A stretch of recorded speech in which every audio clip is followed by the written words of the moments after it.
Brutaalne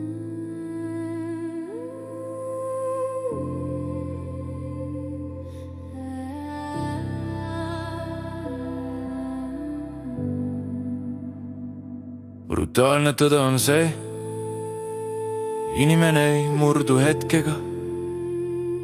Ta murdub igal korral, kui ta ütleb jah, kui ta pidi ütlema ei. Iga kord, kui ta najak, kuigi sees lööb alarm. Iga kord, kui ta vaikib, kuigi tõde tormab rinnust välja. See pole armastus, see on enese hääletu oksjon, kus inimene müüb maha oma hinge tükk-tüki haaval, arvates, et nii ta päästab suhte rahu või kellegi teise tuju.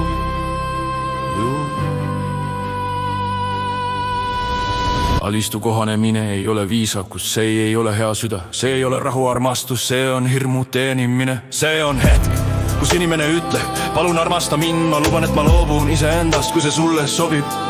Fauning on hinge prostitutsioon, inimene annab ära oma piiri, oma õiguse, oma töö, oma enesetunde, oma väärtuse, oma tegeliku hääle. Ta ei ole enam mina, ta on kellegi teise ootuste laevapõrand. Brutaalne tõde, keegi teine ei pea sind reetma, sa saad seda iseenda eest suurepäraselt teha. Iga kord, kui sa ohverdad oma töö, et mitte kaotada kedagi, oled sina kaotatud. Iga kord, kui sa lubad valel juhtida, kaob üks su väärtuse kiht. Iga kord, kui sa jätad end kuulamata, hakkab su hing mädanema.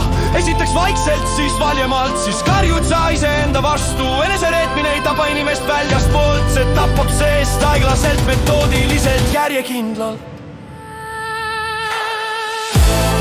Sa ei tea enam, mida sa tahad, sa ei tea enam, keda sa armastad, sa ei tea enam, mille eest sa seisad. Sa kaod, sa laguned, sa muutud tudust varjuks, keda teised juhivad, kes vaid reageerib, kes pole enam autor omaenda elust. Ja halvim, sa arvad, et see on armastus, aga see on enese kustudamine, sügavaim enese väärtuse kukkumine. Kui identiteet hajub, suudab iga inimene, kõige parem, kõige tühjem sind juhtida nagu nukku. Brutaalne tõde, moraal ei kuku korraga, ta läheb katki esimese väikese reetmisega, las olla. Ma ei viitsi võidelda. Peaasi, et teise rahul on, just seal kingid sa ära oma vaimse selgroo. Moraal kaob mitte halva tegevuse pärast, vaid sellepärast, et inimene ei julge enam olla see, kes ta tegelikult on. Kui sa ei seisa oma töö eest, siis sinu tõde ei eksisteeri.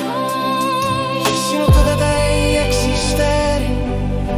Ja siis hakkab juhtuma see, et suhetes, mis muravad sind, sa armastad neid, kes ei armasta sind. Sa loodad inimeste peale, kes kasutavad sinu heedust relvana. Miks? Sest inimene, kes on kaotanud töö, kaotab ka võime armastada tervelt. Ta ei vali enam väärikust, ta valib sõltuvuse, ta ei vali enam ausust, ta valib vaikuse, ta ei vali enam sügavust, ta valib tühjuse, mis tundub tuttav. Sa mängid rahulikku, ilusad, toredad, aga su silmad on tühjad, mask on raske ja iga naeratus on vale. Sa ei tunne enam, mis on õige, sa ei mäleta enam, mille ees seisid. Sa ei tea enam, kus lõpeb maailm ja kus algad sina. Kui süda annab alla, kui eksistents muutub hõredaks, kui hinges pole enam isegi valu, siis oled sa enda jaoks juba surnu. Elad, hingad, naeratad, aga ilma tuumata, ilma kompassita, ilma hääleta, ilma eluta.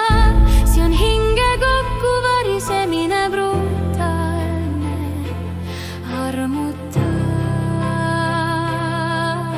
vaida.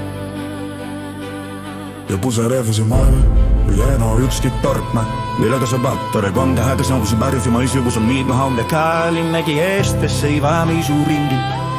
Keegi ei saada ka sinut räägib, kus sa loobutukse näisem. Sitten soimunnalle sillä, et se oma ikiviso oli su loistussa vaidus, lädi solma mitään. Ikka tunne kodamus on enimmäinen häkellämällisistä säiklistest, legendaari hädilästissä mestest, põrätkistest. Kini on vähän vedä sesanistest, viilistest.